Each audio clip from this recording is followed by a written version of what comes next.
art. Art is pretty boring, right? I mean, like, look at this picture of a banana taped to a wall. How is this art?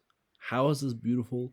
And how is this of any interest or value to me? I mean, sure, art was beautiful in the past, like this picture by Monet, Monet again, and this is Turner, pretty, pretty, pretty. And inspired emotions, like this one here by Ripin. This is inspiring the emotion of emotional pain. Thank you, Ripin, for the pain. Or another one by Ripin. This one, inspiring joy and freedom. That's a much better feeling. Thank you, Ripin. At least you weren't all doom and gloom. Or this one by Maximov, inspiring homeliness. Lovely.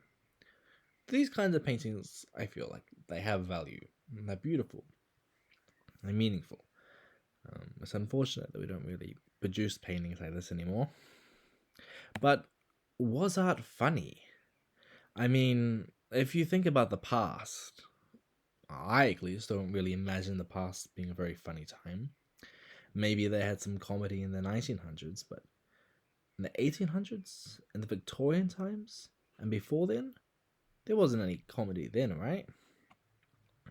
Between all of their wars and classism, I wouldn't think that anyone would have it in them to make some comedy to be funny and lighthearted. I thought this way until I came across Pieter Bruegel, the elder, Hoofdbreda in the Netherlands, probably. I'm definitely mispronouncing his name, but it doesn't matter. He's 500 years dead. You won't mind.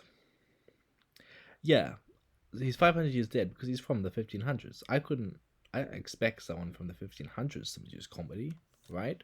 That just doesn't seem like stereotypical 1500s to me. But then look at this. This is a close up of one of the prints that he did, basically like a painting. And look at this fish. It's got legs, and it's got these like funny little shoes. That is funny, or at the very least, interesting.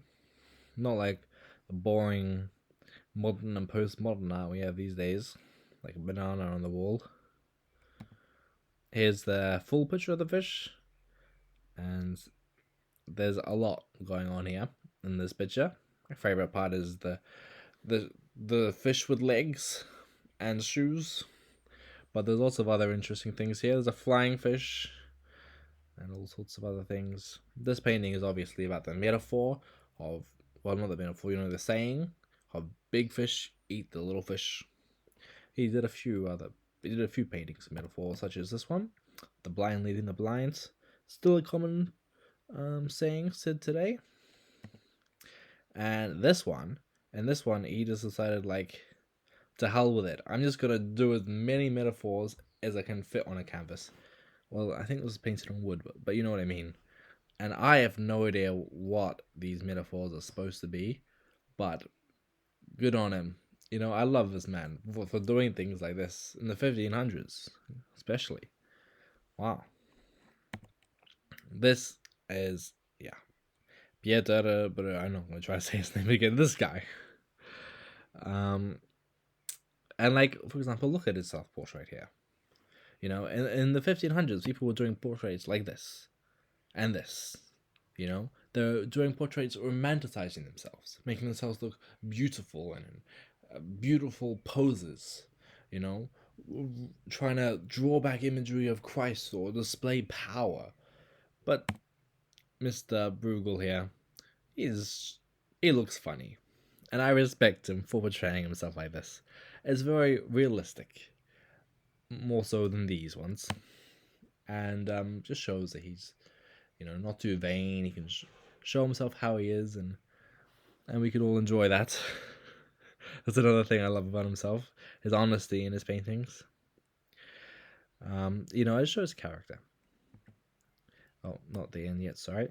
Art history, seems boring to me and most people.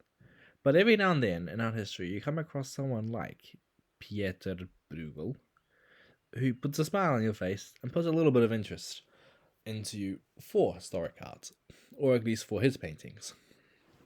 And for that, I say thank you, Mr. Bruegel, for giving me joy and showing me that the 1500s at least had a little bit of lightheartedness. Now, now it's time for La Fin, the end page. This is another one by Bruegel, Good Beekeepers, and I just love the way this guy is looking at me, even though we can't see his eyes or his facial expression. It just it looks at me so funny. Alright, that's the end.